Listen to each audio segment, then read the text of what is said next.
Super crispy super delicious spring roll की recipe आज मैं आप लोगों के लिए लेकर आई हूँ। अस्सलाम वालेकुम, मैं हूँ आयशा और वेलकम करती हूँ आपको अपने यूट्यूब चैनल आयशा के किचन में। स्प्रिंग रोल बनाने के लिए आपको ना ही बाज़ार से शीट लाने की ज़रूरत है और ना ही घंटों किचन में खड़कर स्प्रिंग रोल की शीट्स को बेलने की ज़रूरत है। फटाफट से ये बन जाएंगी। लिक्विड शीट तैयार करूँगी आज आप लोगों के लिए, बहुत ही मज़ेदार और बहुत ही क्रिस्पी बनेंगी। और इसकी फीलिंग्स तैयार करेंगे बहुत ही मज़ेदार और डिलीशियस। यहाँ आप इसको फ्रीज़ भी कर सकते हैं, रमज़ान शरीफ के लिए ये बेस्ट रेसिपी है। तो चलें बनाना शुरू करते हैं। यहाँ कॉर्नफ्लोर है मेरे पास 1 कप के करीब, ये हम बाउल में शामिल कर देंगे। और 1 ही कप यहाँ पर मेरे पास मैदे का है, ये भी इसमें शामिल कर देंगे। मैदा और कॉर्नफ्लोर की मिकदार बराबर होनी चाहिए। अब यहाँ पर 2 चुटकी मैंने नमक का शामिल किया है और 1 कप भी मैंने यहाँ पर दूध शामिल कर दिया है। दूध से बहुत ही अच्छी बाइंडिंग आती है और जायका तो इसका बेहतरीन सा है। 1 कटोरी हम इसमें पानी का शामिल करेंगे और अच्छी तरीके से 5 से 7 मिनट तक इसको फेंट लेंगे ताकि कोई भी गुठली बाकी ना रहे। अगर फिर भी आपको इशू है कि कोई गुठली वगैरह बाकी रह गई है तो हम इसको छान भी सकते हैं ताकि हमें ये स्मूथ सा एक बैटर बनकर रेडी हो सके।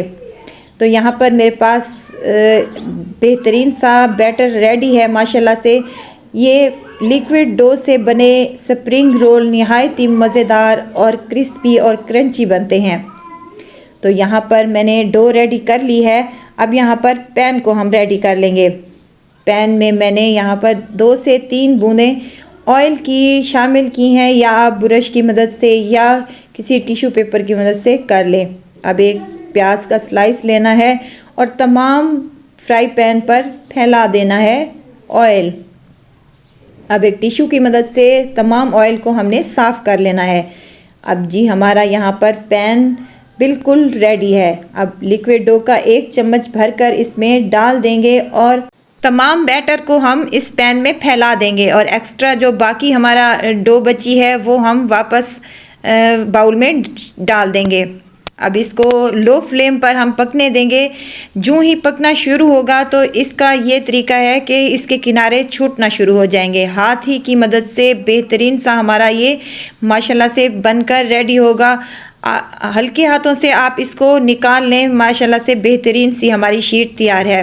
फिर से थोड़ा सा टिश्यू में ऑयल लगाकर इसको साफ़ कर लें और ऐसे ही डालती जाएँ और बनाती जाएँ। बेहद आसानी के साथ ये शीटें हमारी बनकर रेडी होंगी। अब शीटों को एक दूसरे के ऊपर रखते जाएं और मैदा डस्ट करते जाएं ताकि हमारी ये जो शीटें हैं ये आपस में चिपके नहीं। तो मज़ेदार सी शीटें यहाँ पर हमारी रेडी हो चुकी हैं। 2 कप डो से हमारी बहुत सारी शीटें बनकर माशाल्लाह से रेडी हो चुकी हैं। 10 से 12 हमारे यहाँ पर स्प्रिंग रोल रेडी होंगे इंशाल्लाह। तो इनको साइड पर रख देंगे और मज़ेदार सी चटपटी सी हम फिलिंग तैयार कर लेंगे। इसके लिए मैंने यहाँ पर एक कढ़ाई ले ली है और उसमें डाल दिया है 2 से 3 चम्मच ऑयल। ऑयल गर्म हो जाए तो उसमें एक मीडियम साइज़ का प्याज है मेरे पास, जिसको मैंने स्लाइसेस में कट कर लिया है, ये इसमें शामिल कर दें और 1 से 2 मिनट तक इसको फ्राई कर लें। यहाँ पर हमने सालन नहीं पकाना बल्कि इसको थोड़ा सा ही फ्राई करना है। अब यहाँ पर मेरे पास चिकन है 100 ग्राम के करीब, जिसे मैंने बॉईल करके श्रेड कर लिया था। अब यहाँ आप चिकन को बॉईल करने की बजाय ऐसे भी डाल सकते हैं। मैंने यहाँ पर बॉईल कर दिया है लहसुन और अदरक के साथ। तो यहाँ गाजर है मेरे पास 1 कप के करीब, ये इसमें शामिल कर दें। और यहाँ मेरे पास शिमला मिर्च है, 1 शिमला मिर्च है जिसको मैंने जूलियन शेप में काट लिया है। और यहाँ पर 2 कटोरी के बराबर मेरे पास बंद गोभी है। ये तमाम चीज़ें शामिल कर दें और अच्छे तरीके से मिक्सिंग कर लें ताकि हमारी सब्ज़ियाँ और चिकन बेहतरीन से सॉफ्ट हो जाएं। तो यहाँ पर अगर आपको मेरी वीडियो ज़रा सी भी अच्छी लग रही है तो लाइक करें, सब्सक्राइब करें और साथ ही में बेल आइकन के बटन को भी ज़रूर प्रेस कर दिया करें। अच्छे तरीके से फ्राई हो चुके हैं। अब नमक शामिल करने लगी हूँ। हाफ चम्मच यहाँ पर मेरे पास है काली मिर्च का पाउडर और हाफ चम्मच मेरे पास है यहाँ पर सफ़ेद मिर्च का पाउडर। अगर आपके पास सफ़ेद मिर्च का पाउडर अवेलेबल नहीं है तो आप काली मिर्च भी यूज़ कर सकते हैं। तमाम चीज़ों को अच्छे तरीके से मिक्स कर लें। बेहतरीन सी हमारी यहाँ पर फिलिंग माशाल्लाह से रेडी है। अब इसको मज़ीद चटपटा सा करने के लिए हम यहाँ पर कुछ सॉसेस का इस्तेमाल करेंगे। चिली सॉस है मेरे पास 2 चम्मच, ये भी इसमें शामिल कर दें। और यहाँ पर मेरे पास है सोया सॉस 2 चम्मच के करीब, ये भी इसमें शामिल कर दें और अच्छे तरीके से मिक्स कर लें। बस जी हमारी फिलिंग यहाँ पर रेडी हो चुकी है। बेहतरीन और मज़ेदार सी चटपटी सी फिलिंग हमारी बनकर रेडी हो चुकी है। हरा धनिया ऊपर से शामिल करेंगे मज़ीद इसको बेहतरीन करने के लिए। अब इसको एक बाउल में शामिल कर देंगे ताकि ये हमारी फिलिंग ठंडी हो जाए। 10 से 15 मिनट के बाद हमारी फिलिंग ठंडी हो चुकी है। अब यहाँ पर हम सबसे पहले घोल तैयार कर लेंगे। 2 चम्मच मैदा लेकर इसमें पानी शामिल कर दिया है और घोल तैयार कर लेंगे ताकि हमारे स्प्रिंग रोल जो हैं अच्छी तरीके से बाइंड हो सकें।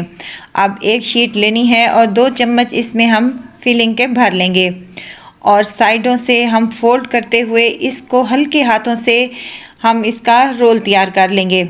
इसको ज़्यादा ज़ोर से दबाना नहीं है क्योंकि ये बहुत ही नाजुक सी और पतली सी शीटें होती हैं, तो इनको दबाकर बना लें। माशाल्लाह से एक यहाँ पर रोल मैंने तैयार कर लिया है। इसी तरह तमाम रोल हम अपने तैयार कर लेंगे। ऑयल मैंने पहले ही गर्म करने के लिए मीडियम टू लो फ्लेम पर रख दिया था। अब एक एक करके तमाम स्प्रिंग रोल हम इसमें शामिल कर देंगे। जितनी आपकी कढ़ाई में रोल आ जाएं उतने ही आप डाल लें। फ्लेम को हमने यहाँ पर मीडियम ही रखना है ताकि ये हमारे क्रिस्पी और क्रंची बन सकें। 5 से 7 मिनट तक तो इनको बिल्कुल भी नहीं छेड़ना। इसके बाद इनको आहिस्ता आहिस्ता से रोल करती जाएं ताकि इक्वल सा हमारा इन पर कलर आए और बेहतरीन से क्रिस्पी और क्रंची यहाँ पर बनकर तैयार हो। माशाल्लाह से 10 से 15 मिनट के बाद ये बेहतरीन से हमारे स्प्रिंग रोल बनकर रेडी होंगे और मज़ेदार से क्रिस्पी और क्रंची बनेंगे। तो यहाँ पर मेरे स्प्रिंग रोल को फ्राई होते हुए तकरीबन 10 मिनट हो चुके हैं। तो माशाल्लाह से बेहतरीन सा यहाँ पर कलर आया है और मज़ेदार से ये हमारे बनकर रेडी हुए हैं। इसी तरह तमाम स्प्रिंग रोल मैं रेडी कर लूँगी। रमज़ान शरीफ में बार बार बनाने की अब आपको ज़रूरत नहीं है। एक ही दफ़ा शीट्स को बना लें और आप रोल भरकर इनको फ्रीज़ भी कर सकती हैं 15 से 20 दिनों के लिए। यहाँ पर स्प्रिंग रोल हमारे बिल्कुल रेडी हैं माशाल्लाह से। तो इनको हम निकाल लेंगे और सर्व करेंगे हम केचप के साथ। यकीन करें बहुत ही डिलीशियस बनते हैं और बहुत ही क्रिस्पी और क्रंची बनते हैं। एक दफ़ा मेरे कहने पर इनको ज़रूर ट्राई कीजिएगा, ज़रूर ट्राई कीजिएगा और मुझे दुआओं में ज़रूर याद रखिएगा। खुश रहें, खुशियाँ बांटें। इजाज़त चाहती हूँ, फिर आऊँगी इंशाल्लाह नई और मज़ेदार सी चटपटी रेसिपी के साथ। आयशा को दीजिए इजाज़त। अपना बहुत सारा ख्याल रखिएगा। अल्लाह हाफिज़।